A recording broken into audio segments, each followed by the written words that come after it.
오늘은 성령 강림절 후 네 번째 주일입니다. 성삼위 하나님께서 임재하시는 이 시간 온 마음을 다해 하나님 앞에 예배로 나아갑니다.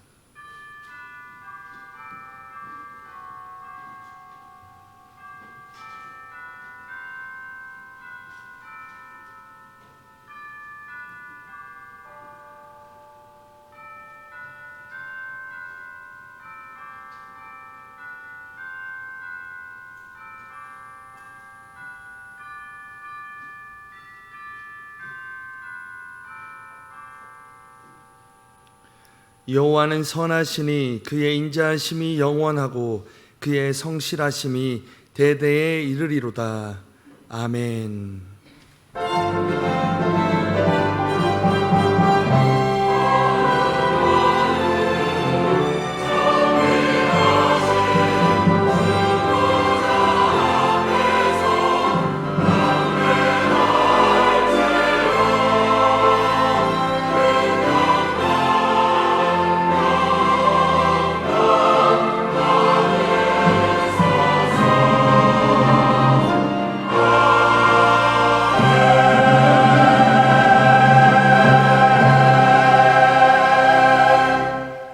가련한 자와 궁핍한 자의 탄식을 외면하지 않으시는 하나님, 한 주간 가정과 직장, 삶의 현장에서 애쓰고 수고하던 저희가 주님 안에서 평안과 안식을 누리기 위해 성전을 찾았습니다.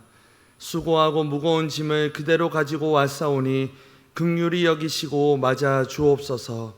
이 시간 거룩하신 삼위 하나님께서 임재하여 주시고 홀로 영광 받아 주옵소서. 예수님의 이름으로 기원하옵나이다. 아멘.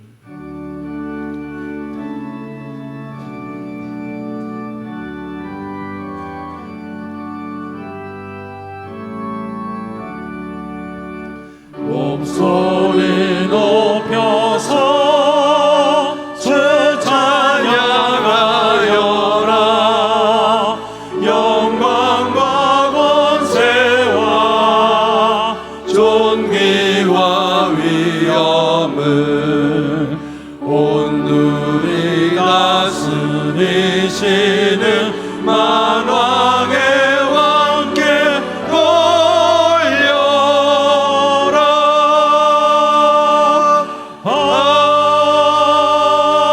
아멘.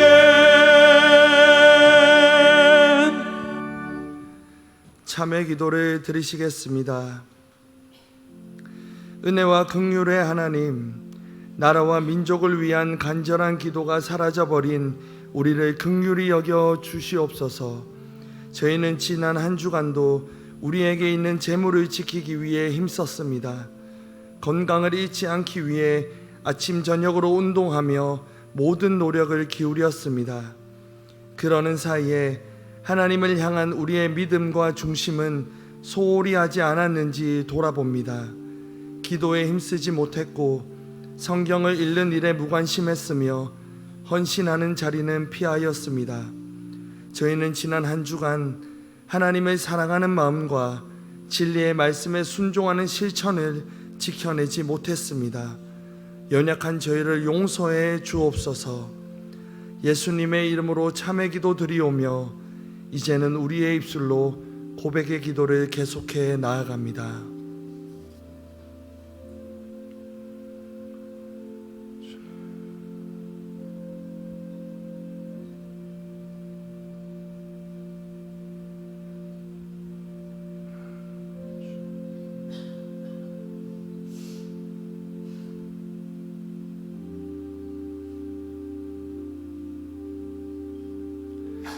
그가 우리의 체질을 아시며 우리가 단지 먼지뿐임을 기억하심이로다.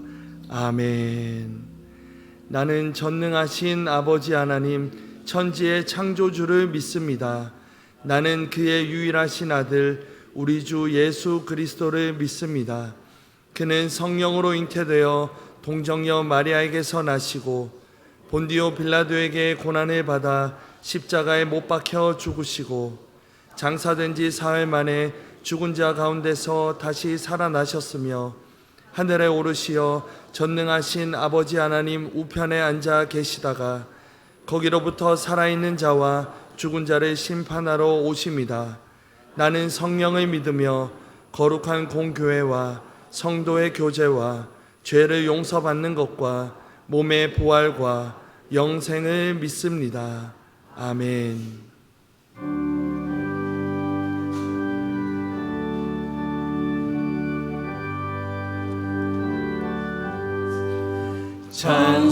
찬송하는 소리 있어 사람 기뻐하도다. 하늘 아버지의 이름 거룩하도다. 세상 사람 찬양하자. 거룩하신 하나님께 할렐루야 할렐루야 할렐루야 아멘.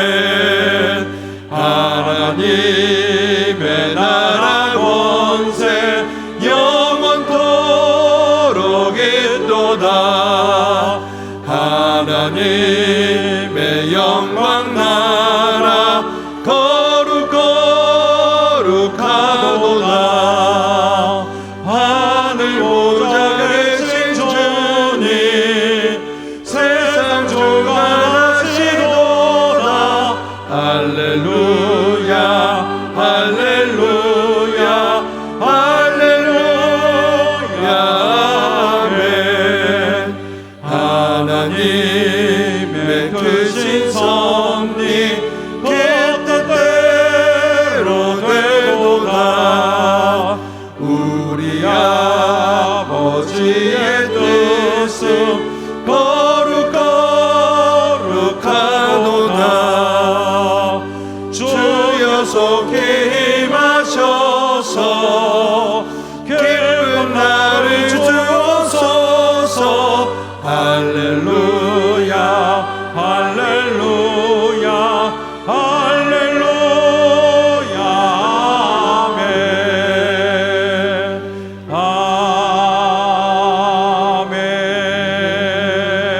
아멘. 하나님 아버지, 우리는 부끄러운 허물을 고백하고 또다시 우리를 덮어주시는 십자가 용서의 선언을 들었습니다. 여전히 부족하고 넘어지는 우리를 탓하지 않으시고 은혜로 다시 품어주시니 참으로 감사합니다. 길고 어두웠던 시간들을 지나왔지만 여전히 우리의 일상에는 크고 작은 삶의 무게와 걱정들이 참 많습니다.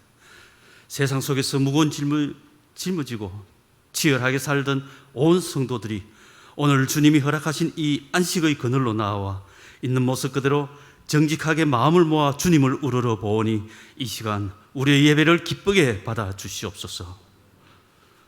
은혜가 풍성하신 주님, 우리는 종종 눈에 보이는 현상과 이익이 전부인 양 쫓기며 살아갑니다.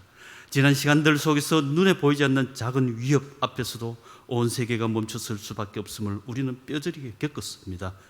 세상에 보이지 않는 위협은 그토록 두려워하면서 온 우주를 다스리는 하나님, 보이지 않는 하나님은 온전히 경외하지 못했던 우리의 어리석음을 불쌍히 여겨 주시어 흔들리는 세상 속에서 썩어질 것에 소망을 두지 않게 하시고 오직 하나님 안에서 영원한 생명과 참된 가치를 발견하며 굳세게 살아가게 하여 주시옵소서. 주님, 지금도 이 땅 곳곳에는 참혹한 분쟁과 이기심으로 인한 고통의 신음이 끊이지 않고 있습니다. 무너진 곳에 주의 평화를 허락하시고 정오와 대립이 있는 곳에 십자가 화해의 능력이 임하게 하여 주옵소서.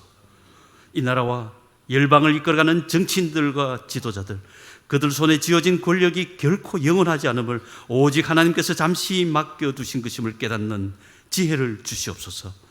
소외되고 아파하는 백성들의 눈물을 두려워할 줄 아는 겸손한 마음을 주시고 무엇보다 역사의 주관자이신 하나님의 불꽃 같은 눈동자를 의식하여 정직하게 이 시대를 섬기게 하여 주옵소서. 이 땅의 교회와 우리 교회를 위해 기도합나니 세상을 향해 빛과 소금이 되라가 우리를 부르셨건만 도리어 세상이 교회를 걱정하게 만든 우리의 부끄러운 민낯을 회개합니다. 이웃의 아픔을 외면하고 우리만의 안위를 지키는 데 급급하지는 않았는지요. 주님, 이제 우리 교회가 윗선의 허울을 벗고 다시 복음의 본질로 돌아가게 하여 주시옵소서. 주일에 모여 예배하는 것에서 만족하지 않게 하시고 예배당 문을 나서는 순간부터 가정과 일터, 이 사회 속에서 예수님의 사랑과 정의를 살아내는 진짜 교회가 되게 하여 주시옵소서. 하나님 아버지, 우리가 발 디디고 살아가는 이 대구 경북 지역을 위해 기도합니다. 오랜 경기 침체와 여러 환난으로 인해 마음이 메말라가고 삶의 무게에 지친 이웃들이 참 많습니다. 서로의 상처를 사면은 사랑과 믿음의 역사가 있게 하시고 하나님의 따뜻한 위로와 회복의 영을 부어 주시옵소서. 이 시간 예배당 곳곳에서 예배드리는 우리 교육부 자녀들, 다음 세대를 가슴에 품고 기도합니다. 손안에 스마트폰이 쏟아내는 짧고 자극적인 즐거움의 마음을 빼앗긴 채 정작 깊은 호흡으로 하나님을 만나는 예배의 자리에서는 점점 멀어지고 있지는 않은지요. 주님, 화려한 화면 속 가짜 세상과 혼란스러운 가치관 속에서 길을 잃어가는 우리 자녀들을 긍휼히 여겨 주시옵소서. 그들이 얄팍한 세상의 유혹에 휩쓸리지 않고 말씀의 지혜로 세상을 이겨내는 당당한 그리스도인으로 자라게 하여 주시옵소서. 이 아이들을 위해 눈물로 섬기는 교사들에게 새 힘을 주시고 우리 교회가 이 어두운 시대를 밝히고 책임질 인물을 키우는 교회로서의 사명을 넉넉히 감당하게 하여 주시옵소서. 이제 하나님의 말씀을 대언하실 목사님을 위해 기도합니다. 사람의 소리나 생각은 감추어 주시고 오직 진리의 말씀만 선명하게 선포되게 하여 주시옵소서. 말씀을 듣는 우리의 굳은 마음이 부드러워지게 하시고 공중의 새와 들의 백합화보다 우리를 더 귀히 여기시고 세밀하게 돌보시는 하나님의 사랑을 깊이 깨닫는 이 시간 되게 하여 주시옵소서.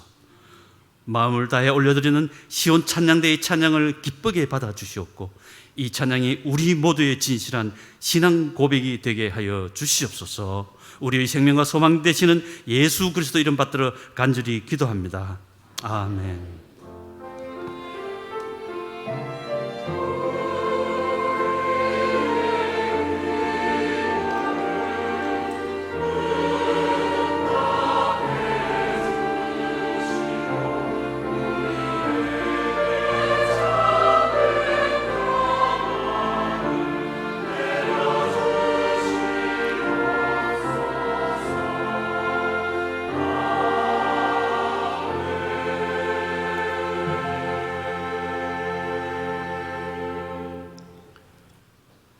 우리에게 주시는 하나님의 말씀은 신약 성경 고린도전서 15장 29절에서 34절까지의 말씀입니다.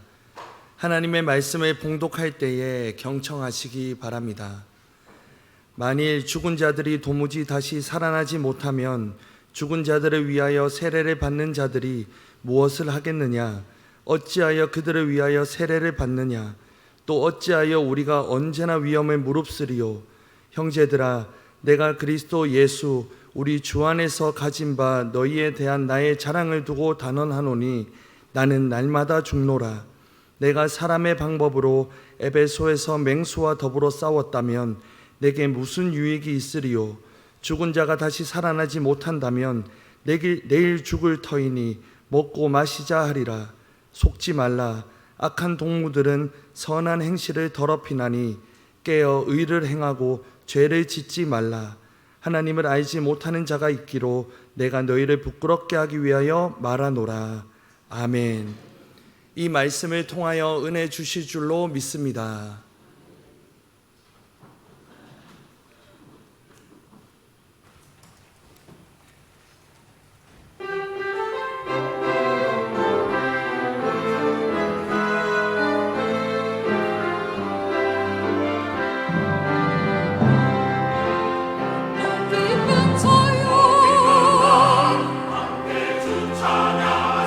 주 찬양하라.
네, 찬양에 감사를 드립니다. 날마다 주님께서 주신 그 은혜를 찬양하며 감사함으로 나아가는 우리 찬양대 또 우리 모든 성도님 되시기를 주님의 이름으로 축복합니다.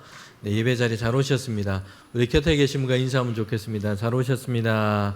하나님의 은혜가 늘 충만하시길 바랍니다. 주님이 주시는 기쁨이 가득하시기를 바랍니다.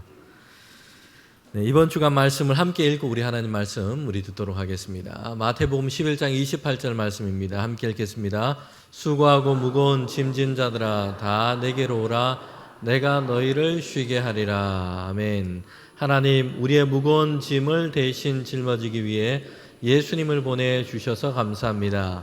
예수님의 말씀을 따름으로 진정한 쉼을 누리는 제자 되게 해주세요. 예수님의 이름으로 기도합니다.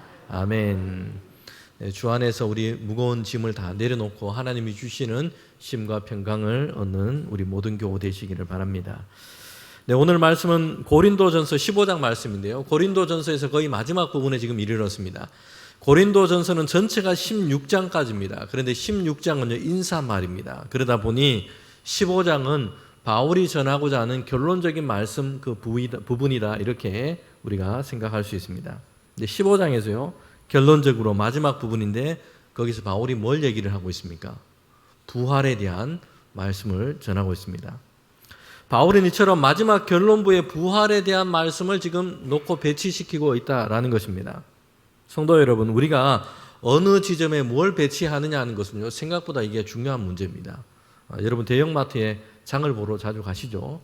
가면 물건들을 그냥 아무렇게나 놓은 게 아닙니다. 보니까 전략적으로 다 배치를 해놓았다고 합니다. 소비자들이 잘 알지 못하지만 물건을 많이 살 수 있도록 그렇게 배치를 해놓았습니다. 그래서 입구 쪽에 들어가면 처음에 있는 게 뭐냐 하면 야채, 채소, 과일들, 뭐 브로콜리, 토마토, 뭐 이런 야채들 있지 않습니까?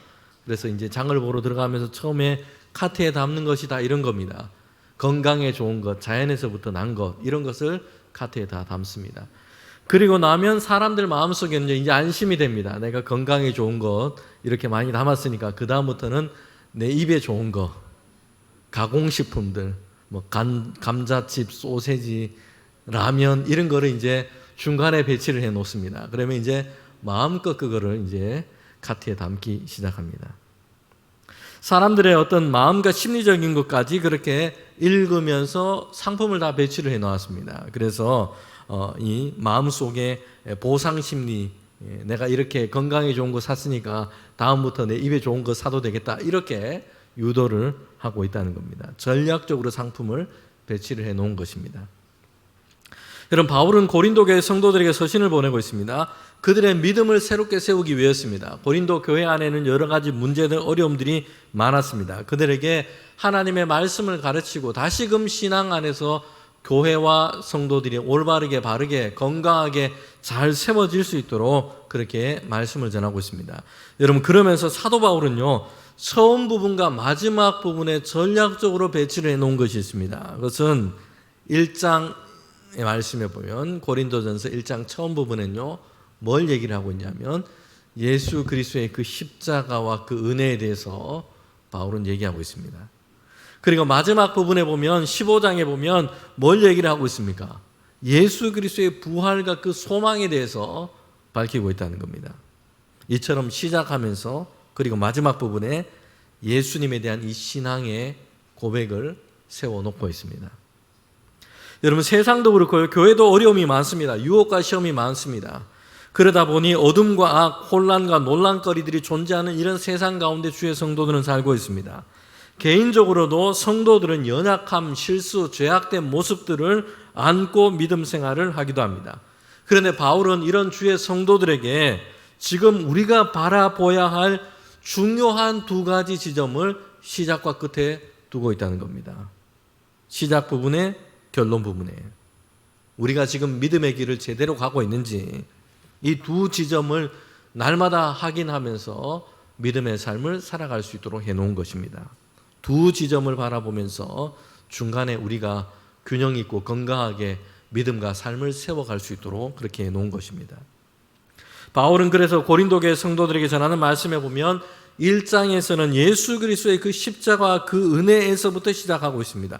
그리고 마지막 부분인 15장에는 그 목적 지점으로 부활과 소망을 향해 가도록 그렇게 말씀하고 있습니다. 이를 통해서 결코 이탈해서는 되지 않는 믿음의 이 길의 궤적을 우리에게 말씀해 주고 있습니다. 시작과 마지막을 보여줍니다.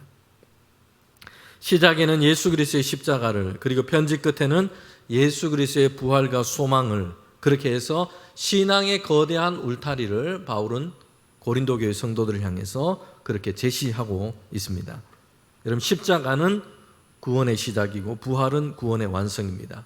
십자가는 우리의 죄의 문제가 해결되었음을 보여주는 사건입니다.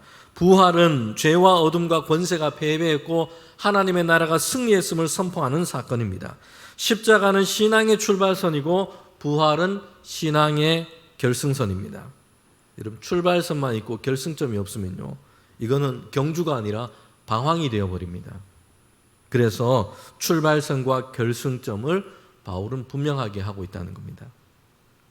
바울은 고린도전서의 마지막 부분에서 본론의 자리에서 부활을 얘기하고 있습니다. 가는 대로 말하다 보니까 우연히 그냥 부활에 대한 이야기가 나온 게 아닙니다. 바울은 고린도 교회 성도들에게 그들의 신앙을 세우기 위해서 전략적으로 마지막 결론 부분에 부활 신앙에 대한 말씀을 두고 있습니다.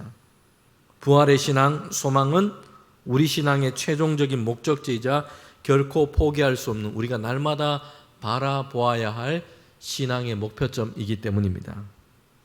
여러분, 우리는 이처럼 부활이라고 하는 끝점에서 우리의 삶과 우리의 신앙을 되돌아보는 그런 시각과 이런 사고가 우리에게 필요합니다.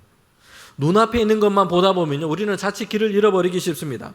도착해야 할 목적지에서부터 다시 본다면 우리는 우리가 선택해야 할 그 길이 더욱더 분명해집니다. 우리가 가야 할 길이 더욱더 명확해진다는 것입니다. 여러분, 미로찾기를 다 해보셨을 겁니다. 미로찾기 하다 길을 가다 보면 막힌 길이 나오게 됩니다. 그러면 다시 앞을 가지 못하고 되돌아오게 되기도 합니다. 게임의 참여 규칙으로 허용된다면 가장 확실한 방법은요, 도착할 지점에서부터 거슬러 올라가는 것입니다. 그러면 그 길이 확실합니다. 훨씬 더 단순해집니다. 곁길로 빠지거나 길을 잃어버릴 이런 일이 훨씬 적습니다. 끝에서 시작하고 끝에서 생각하고, 그리고 우리가 어떤 길을 가야 할지를 생각하는 것입니다. 그러면 복잡했던 이 선택의 문제가 훨씬 단순합니다. 눈앞에 있는 문제만 보면 모든 것이 복잡하게 보입니다.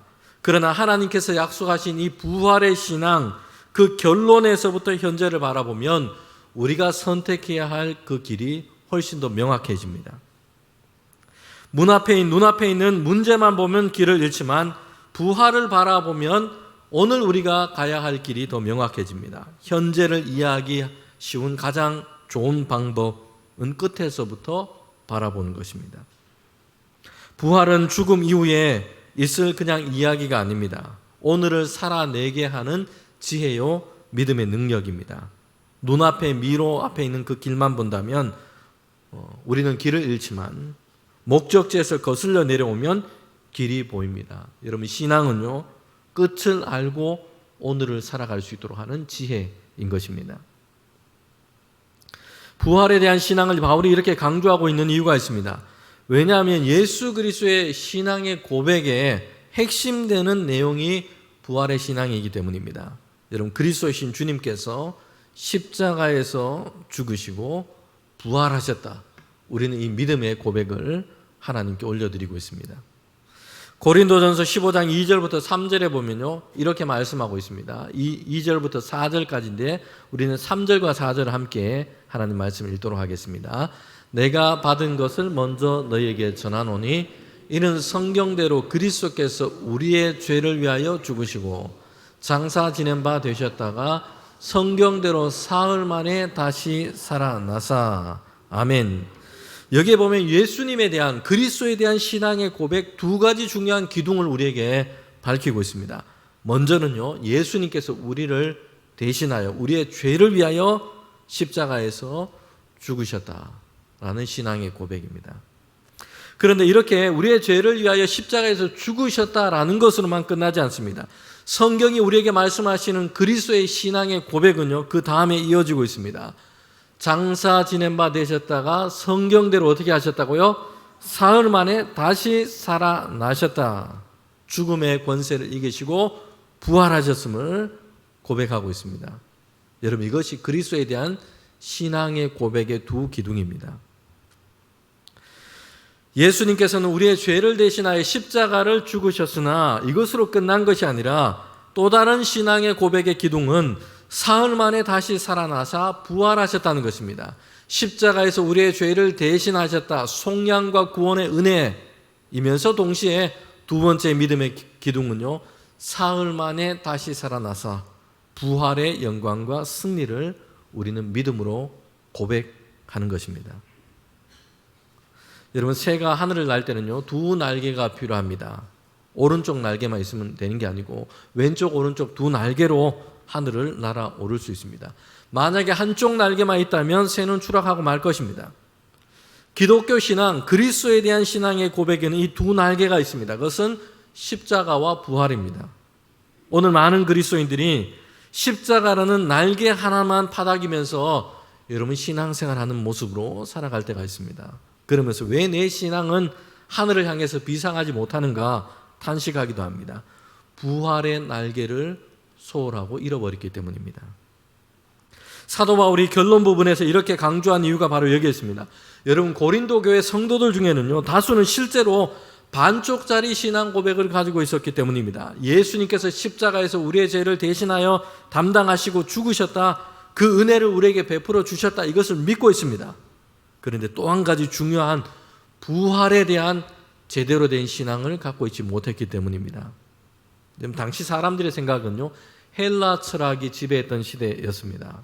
그래서 부활이라고 하는 것은 이걸 제대로 잘 믿지를 못했습니다. 죽음으로 끝나는 것이고 이제 죽음 이후에는 육체로부터 영원히 자유하게 되는 것, 이것이 구원이라고 생각을 했어요. 몸의 부활, 부활의 신앙에 대해서 그들은 갖고 있지를 못했습니다. 그래서 사람들에게는 부활이라고 하는 것이 생소한 개념이었습니다. 생각을 하지를 못했습니다. 교회 성도들 중에도 부활에 대해서 성경이 말씀하시는 대로 바로 그렇게 알고 믿는 사람이 적었던 것입니다. 그래서 예수님의 그 십자가와 그 은혜에 대해서는 신앙을 고백하는 이들이 많았는데 주님의 이 부활에 대해서는 잘 알지 못하고 제대로 믿지 못하는 이들이 많았습니다. 반쪽짜리 신앙을 갖고 있었던 겁니다. 여러분, 이런 경향은 오늘 우리 주의 성도들 가운데도 그렇게 많이 있습니다. 십자가의 은혜를 고백하고 있습니다. 기도할 때마다, 예배 드릴 때마다, 모일 때마다, 성경을 읽을 때마다 예수님께서 십자가에서 우리를 대신하여 죽으셨다, 우리의 죄를 속량하셨다, 이런 감사와 하나님의 은혜에 대한 감격이 있습니다. 여러분, 그런데요, 부활의 영광이 무엇이고 이 부활의 영광과 부활의 신앙이 오늘 성도들의 신앙과 삶에 어떤 의미가 있는지, 어떤 능력이 되는지 여기에 대해서 잘 생각을 하지 못하고 살아갈 때가 많다는 것이요. 한쪽으로 치우친 신앙 고백을 갖고 있습니다. 여러분, 그래서 바울은요, 결론부에서 15장에서 부활의 신앙에 대해서 강조하고 있습니다. 바울은 예수님께서 부활하셨다는 것이 명확한 확실한 사실임을 그들에게 전하고 있습니다. 성경이 말씀하시는 대로 예수님께서 부활하셨다라고 말씀합니다. 예수님의 부활에 대해서 사람들이 지금 잘 받아들이지 못하는 사람들이 꽤나 있었어요. 바울은요, 그들에게 예수님이 부활하셨다, 이게 성경이 기록된 대로 확실하게 주님께서 행하신 일임을 그렇게 말씀하고 전하고 있습니다. 고린도전서 앞서 읽은 15장 3절과 4절에 보면요, 그래서 성경대로라고 이렇게 강조하고 있습니다. 성경대로 주님께서 십자가에 죽으셨고 성경대로 주님은 부활하셨다라고 명확하게 그들에게 예수님의 부활을 증거합니다. 하나님께서 이미 말씀하신 대로 선지자와 예언자들을 통해서 이미 전하고 기록된 대로 주님께서 부활하셨음을 바울은 선포하고 있습니다. 여러분, 동시에 바울은요, 예수님이 부활하셨다는 것을 증거하는데 수많은 목격자와 증인이 있다, 그러기에 예수님의 부활이 역사적인 사실임을 그들 가운데 전하고 있습니다. 부활에 관한 수많은 목격자들이 있음을 얘기하고 있습니다. 그러면서 바울은 자신도 예수님의 이 부활의 목격자요 증언자라고 고백하고 있습니다. 15장 8절부터 10절에 보면요, 맨 나중에 만삭되지 못한 나 같은 내게도 주님께서 보이셨다. 부활하신 주님이 바울에게 오셔서 보이셨다라고 고백합니다. 여러분, 바울은요, 예수님을 원래 핍박했던, 예수 믿는 사람들을 핍박했던 사람이었습니다. 박해했던 바리새인이요 유대주의자였습니다. 그런데 이런 바울이 부활하신 예수님을 만나게 된 겁니다. 예수님께서 바울을 찾아오셨기 때문입니다. 그의 인생이 전적으로 바뀌게 됐습니다. 그래서 복음의 증언자, 전도자가 바울은 되었던 것입니다. 예수님의 제자들도 하나같이 바울처럼 예수님의 부활을 믿지 못했던 자들이었습니다. 그들은 부활하신 예수님을 만나고서야 부활의 소식을 믿게 됐습니다. 여러분, 제자들 중에는요, 의심 많은 도마라는 인물도 있습니다. 그런 예수님, 부활하신 예수님의 소식을 들었지만 나는 결코 예수님을, 부활하신 예수님을 직접 보고 예수님의 그 상처에 창자국과 못자국에 내 손을 가지고 직접 만져보지 않고서는 나는 믿지 못하겠다, 이렇게 얘기했습니다. 주님은요, 이런 도마에게 오셔서 부활하신 몸을 보이시고 그의 손을 가지고 예수님의 이 창자국, 못자국을 만지도록 하셨어요. 그래서 도마가 예수님의 이 부활을 믿도록 하신 것입니다. 예수님은 우리의 믿음을 도우시는 분입니다. 의심 많았던 제자들, 믿지 못했던 제자들 가운데 오셔서 그들을 목격자로 만드셨고요, 부활의 증인이 되도록 하셨던 것입니다. 성도 여러분, 예수님에 대한 신앙은요, 십자가에서 죽으셨으나 그러나 부활하셨다, 이 두 가지의 사건이 함께 연결되어 있습니다. 성경에 기록된 대로, 그리고 많은 목격자들이 본 대로, 하나님의 말씀이 증거하시는 대로 이것은 예수님께서 제자들과 우리와 세상을 향해 행하신 놀라운 일입니다. 십자가와 부활이 함께 있습니다. 예수 그리스도의 신앙은, 예수 그리스도에 대한 신앙은 십자가로 끝나지 않습니다. 주님은 죽으셨으나 사흘 만에 다시 살아나셨습니다. 사망과 죽음의 권세를 깨고 부활하셨습니다. 부활에 대한 신앙이 함께 있습니다. 오늘 우리 모든 주의 성도들이 하나님 예배하는 저와 여러분이 십자가의 은혜와 부활의 승리와 그 영광, 예수님에 대한 이 두 가지의 믿음, 이 두 가지의 기둥을 함께 굳건하게 붙잡고 신앙생활하는 저와 여러분 되시기를 소망합니다.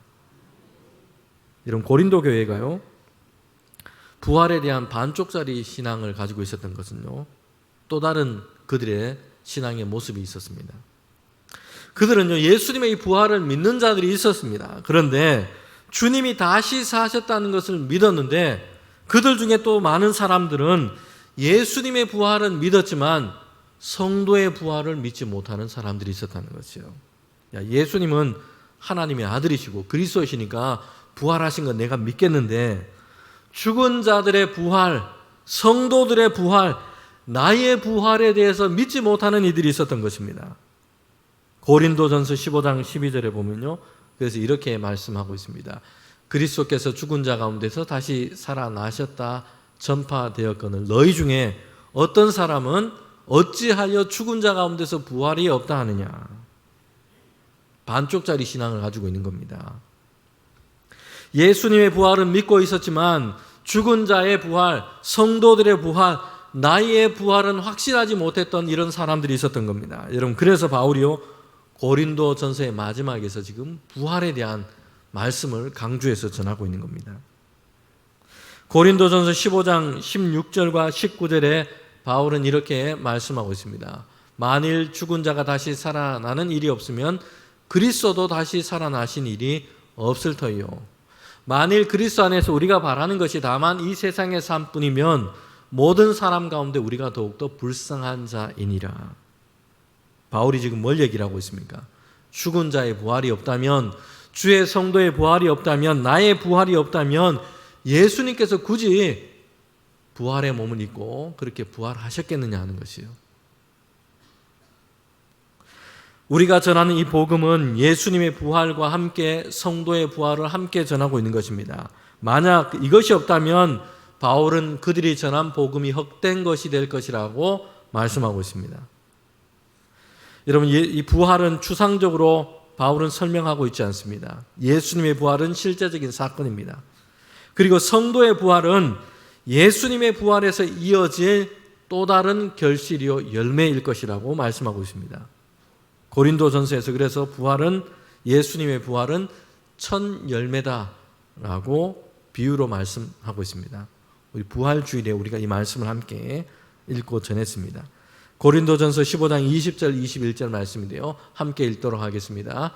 그러나 이제 그리스도께서 죽은 자 가운데서 다시 살아나사 잠자는 자들의 첫 열매가 되셨도다. 사망이 한 사람으로 말미암았으니 죽은 자의 부활도 한 사람으로 말미암는도다. 아멘. 예수님의 이 부활이 잠자는 자들의 첫 열매가 되셨다라고 말씀을 하고 있습니다. 첫 열매가 있다는 것은요, 그 다음에 수많은 열매가 이어질 것을 얘기하고 있습니다. 주님의 부활과 같이 뒤에 주의 성도들의 부활이 있을 것을 말씀하고 있습니다.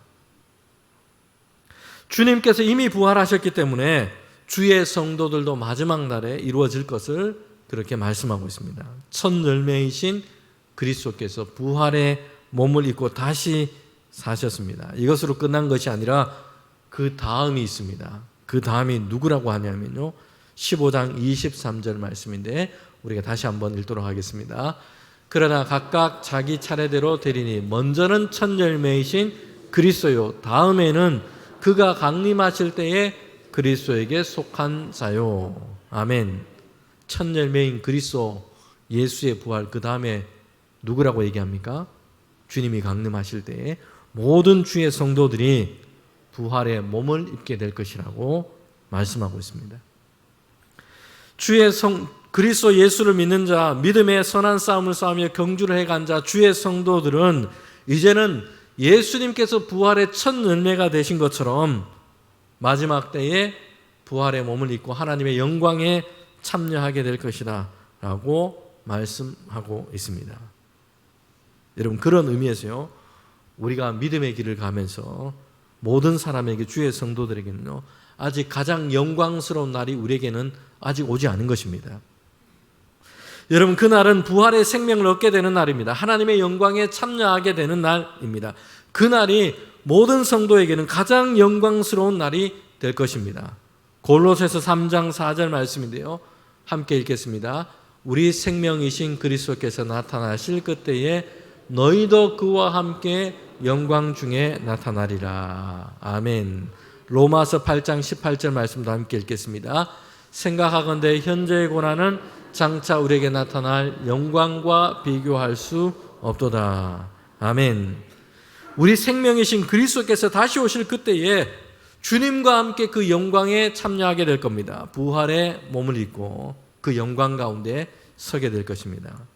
여러분, 그러기에 우리 모든 주의 성도들은요, 아직까지 우리 인생 가운데 가장 영광스러운 날은 오지 않았습니다. 마지막 그때에 부활의 몸을 입고 하나님의 영광에 참여하게 될 것입니다. 자, 오늘 우리는 이 본문에서 부활에 대한 신앙이 갖는 마지막 말씀에서 그 의미가 뭔지에 대해서 우리 말씀을 통해서 함께 살피고자 합니다. 여러분, 부활이 있을 것을 믿는다, 주님이 다시 오실 그날이 있다라는 것을 믿는 것은요, 그냥 먼 미래에 있을 장래 일로만 그렇게 설정되어 있는 것이 아닙니다. 부활의 신앙은 먼 미래에 있을 장래 일에 대한 막연한 그냥 기대를 그냥 담고 있는 그런 신앙이 아닙니다. 바울은 여기에 대해서 우리에게 말씀하고 있습니다. 부활의 신앙은 단순히 미래를 보장해 주는 것을 넘어서 오늘을 다르게 살게 한다는 것입니다. 전혀 다른 삶의 방식이 가능하도록 한다는 것입니다. 예전에도 소개한 적이 있는데요, 프랑스의 화가가 그린 그림에 보면요, 초대교회 성도들이 원형 경기장에서 지금 박해와 핍박 가운데 있습니다. 굶주린 맹수가 있는 그곳 가운데 그들은 그렇게 들여보내집니다. 지금 순교의 위험 속에 있는 것입니다. 초대교회 성도들이 이런 박해와 핍박을 받았습니다. 로마 치하에서 이런 순교의 현장 가운데 있었던 것입니다. 여러분, 그런데 놀라운 것은 성도들이 평안하고 있다는 것입니다. 담대하고 있습니다. 그들이 함께 모여서 찬양하고 기도하고 있다는 것입니다. 로마 사람들은 원형 경기장에서 그들이 처형되는 이 핍박의 현장을 구경하러 왔다가 그들은 놀라움을 금치를 못했습니다.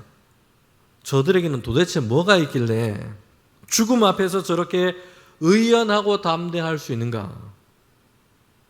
여러분, 그들은요, 이 순교 현장, 핍박의 현장을 구경하러 왔다가 그들이 가진 신앙에 대한 관심을 갖게 됩니다. 그들의 신앙에 대한 존중을 갖게 됐습니다. 나중에는 기독교인들이 되는 이들이 많았다는 것입니다. 박해 현장이 오히려 신앙과 믿음이 전해지는 선교의 현장으로 바뀌어 버린 것입니다. 그래서 초대 교회 교부인 터툴리아는 순교자의 피는 교회의 씨앗이 되었다라고 고백하고 있습니다. 여러분, 왜 이 고난의 현장에서, 핍박과 순교의 그 자리에서 성도들은 의연할 수 있었을까요? 여러분, 그들에게는요, 부활의 신앙이 있었기 때문입니다. 예수님이 부활하신 것처럼 주의 성도들도 부활할 것을 믿었기 때문입니다. 그 부활의 신앙이 죽음과 고난, 핍박과 박해가 있는 오늘의 삶의 현장을 다른 모습으로 살게 했던 것입니다.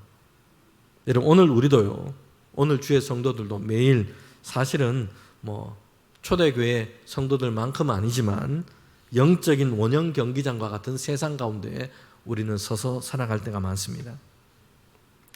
직장에서 예수 믿는다는 이유로 손해를 볼 때도 있고요, 믿음을 지키느라 억울한 일을 당할 때도 있습니다.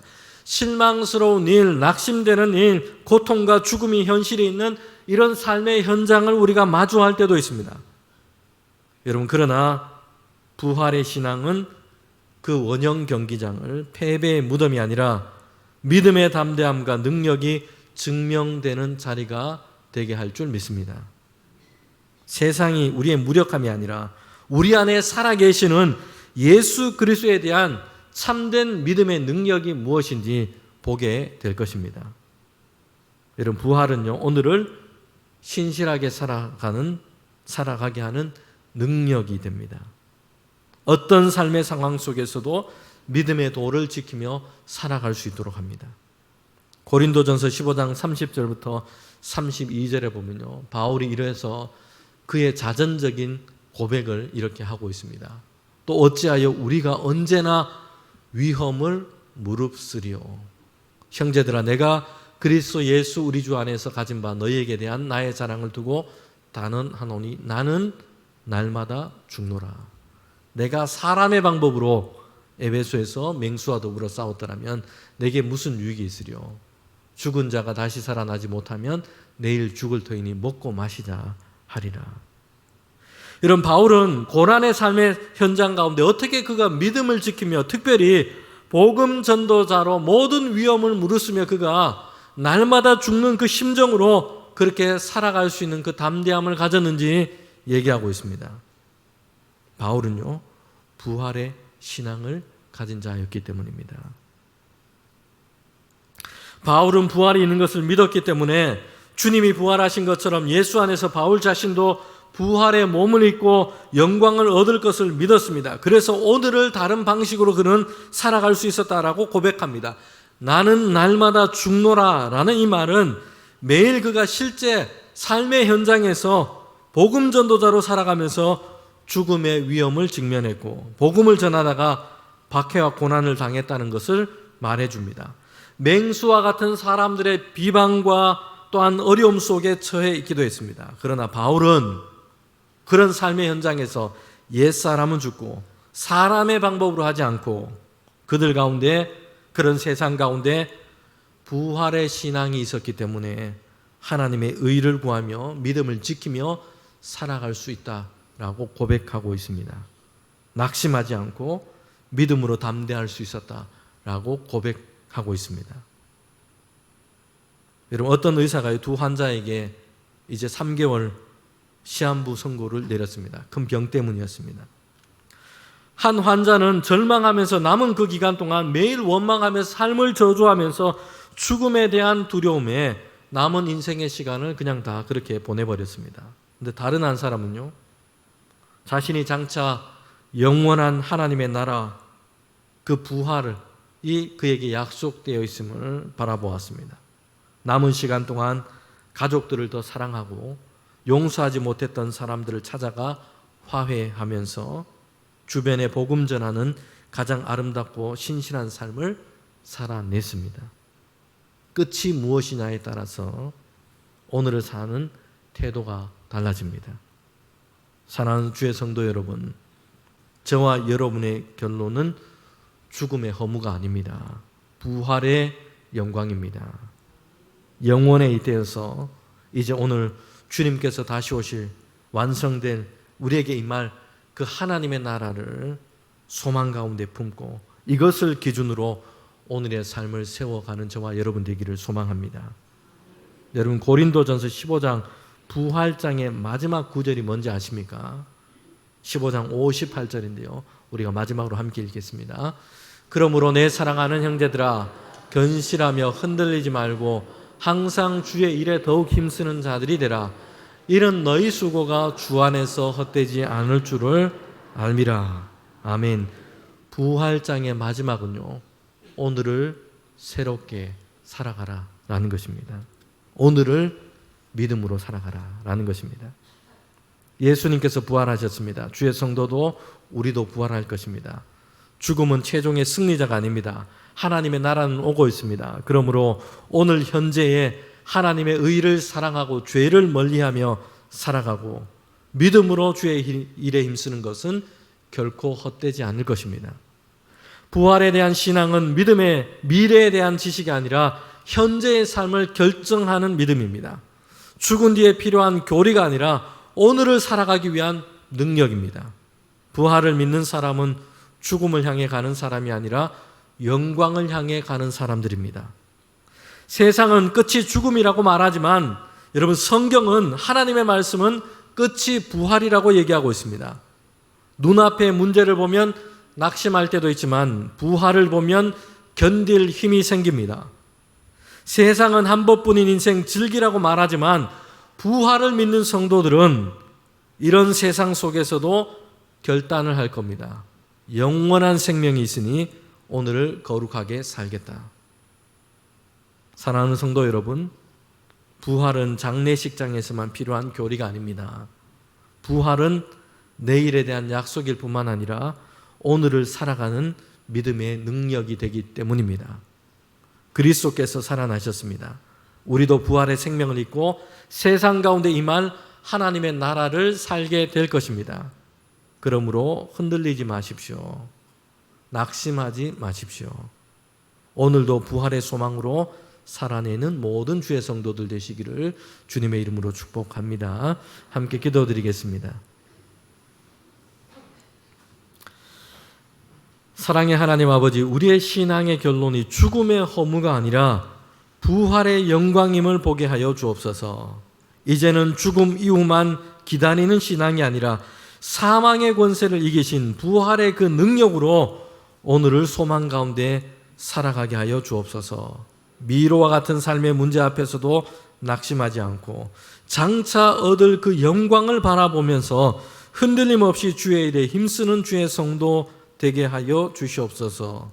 부활의 첫 열매가 되시는 예수 그리스도의 이름으로 기도하옵나이다. 아멘.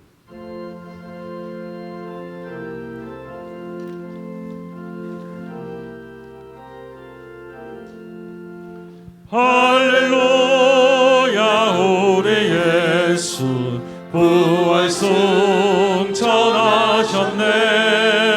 세상 사람 찬양하니 천사와 다 파도다. 구주 예수 부활하사 사망 권세 이겼네. 구주 예수 부활하사 사망 권세 이겼네. 할렐루야. 우리 예수 왕의 왕이 되시고 우리들의 중보 되시 중보하시네.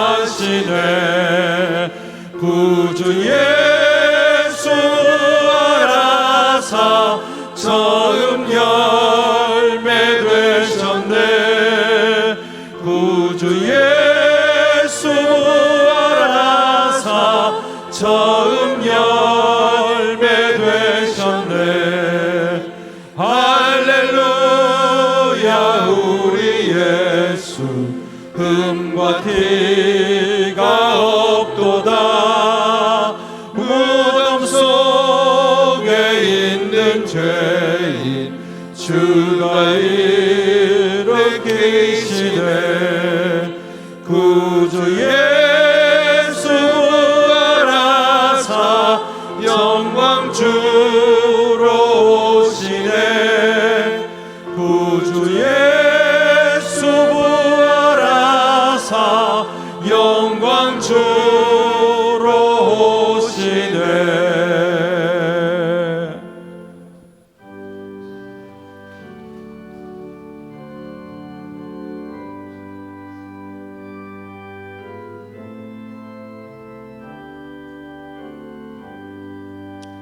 나의 보화들이니 주여 받아주셔서 하늘나라 위하여 주 뜻대로 쓰소서.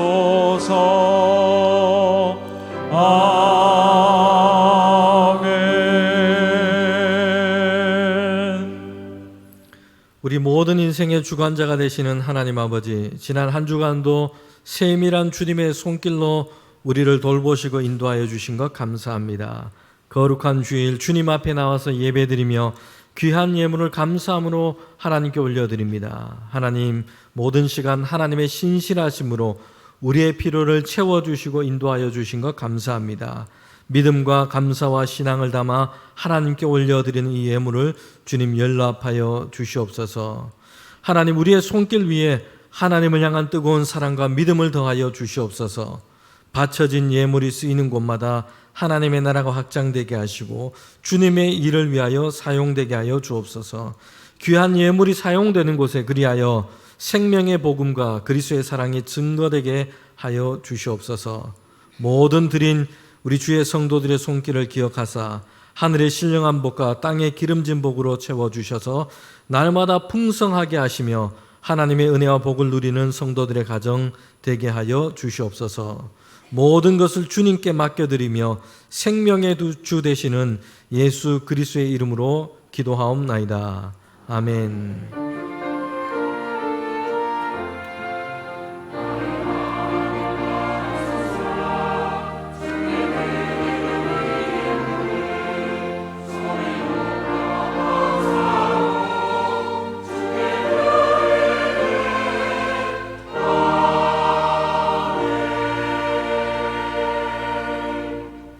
우리 자리에 앉으시면 교회 소식 전하도록 하겠습니다. 오늘은 성령 강림절 후 네 번째 주일입니다. 그리고 오는 금요일에는 금요 기도회가 있습니다. 특별히 6월달 금요 기도회 때는 이단에 대한 이 강의와 말씀을 함께 듣고자 합니다. 조 믿음 목사님 오셔서 말씀 전하시는데, 여러분 특별히 우리 청년들 또 우리 교회학교 교사들 구역장 권찰들은 다 오셔서 이단에 대한 이 강의를 좀 들으시고 우리 또 주변에 우리가 잘 이렇게 또 인도할 수 있도록 그렇게 해주면 좋겠습니다. 우리 교우들도 다 오셔서 함께 기도하는 또 시간 세워가면 좋겠습니다. 오늘 찬양 예배 때는 모로코에서 선교하신 유흥식 오경민 협력 선교사님 선교보고 및 퇴임 인사가 있습니다. 다음 찬양 예배는 교육부 주관으로 헌신 예배 드립니다. 특별히 교사들을 위해서 박주정 교수 오셔서 특강으로 다음 주일 찬양 예배를 예배드립니다. 네, 주보 알림 1번에 보면 여름 4주간에 우리 교우들이 함께하는 챌린지가 있습니다. 보시고 우리 많은 분들 함께 참여해서 신앙 안의 교제를 그렇게 세워가면 좋겠습니다. 2번에 보면 스마트 요람에 우리 교우들 차량 등록을 하려고 합니다. 이게 주차 관리를 위해서 좀 필요하고요. 그래서 교우들 나가실 때 특별히 차량을 가지고 교회에 오시는 분들은 반드시 꼭 차량 번호, 성함을 기입해 주셔서 이 요람에 스마트 요람에 그렇게 차량 등록이 되어 있을 수 있도록 해 주시면 좋겠습니다.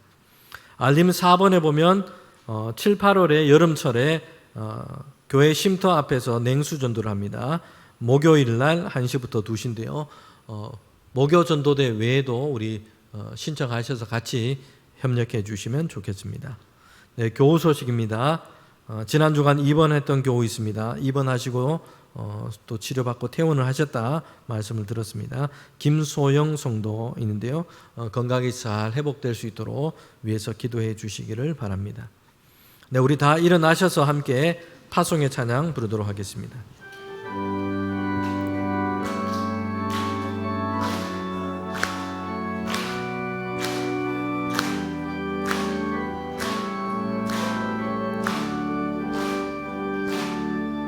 지금 우리가 주님 안에 하나가 되어 바로 주님이 원하시는 뜻대로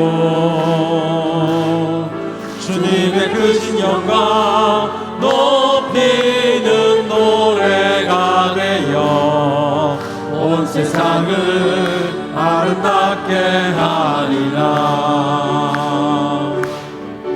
지금 우리가 주님 안에 하나가 되어 바로 주님이 원하시는 뜻대로 주님의 크신 영광 높이는 노래가 되어 온 세상을 아름답게 하리라. 우리 모두가 주를 노래하는 아름다운 소리로 하나가 되어 바로 이곳을 더욱 아름답게 하리라.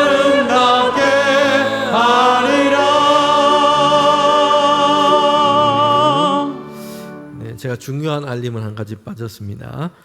다음 주일에 유아부 성경학교가 이제 시작이 되고요. 교회학교 여름 수련회 및 성경학교 일정이 주보 3면에 나와 있습니다. 여러분 보시고 우리 자녀들은 꼭 이 시간을 좀 구별해서 다 보내주시고요. 위에서 또 기도해 주시고 협력해 주시기를 부탁드립니다. 함께 기도드리겠습니다. 지금은 우리 주님 예수 그리스도의 은혜와 하나님의 그 크신 사랑과 성령의 교통하심이 이 시간 부활의 참된 소망과 그 믿음을 가지고 오늘 우리에게 주신 이 날을 오늘을 소망 가운데 믿음으로 날마다 승리하며 살아가기를 원하는 우리 모든 주의 성도들 가운데 지금부터 영원토록 함께 하시기를 간절히 축원하옵나이다. 아멘.